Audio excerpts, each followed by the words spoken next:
பார்க்க போகிறது திருச்சி உச்சி பிள்ளையார் கோவில் பற்றி தான். உச்சி பிள்ளையார் கோவிலை பற்றி உங்களுக்கே நிறைய பேருக்கு தெரிஞ்சிருக்கும். அதை தெரியாமையும் சில பேர் இருக்காங்க இல்லையா, அவங்களுக்காக தான் இந்த காணொளி. திருச்சி அப்படின்னாலே நமக்கு ஞாபகம் வர்றது மலைக்கோட்டை தான். அந்த மலைக்கோட்டைனா அங்கே உச்சி பிள்ளையார் தான் பிரதான தெய்வமாக இருக்கிறாரு.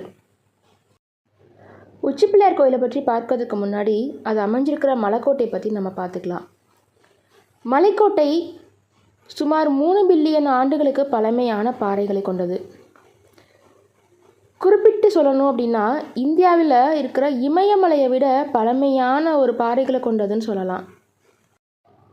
அப்படி பழமையான அந்த மலைக்கோட்டையில் உச்சியில் அமைஞ்சிருக்கிறதுனால இக்கோயிலை உச்சி பிள்ளையார் கோயில்னு அழைக்கிறாங்க.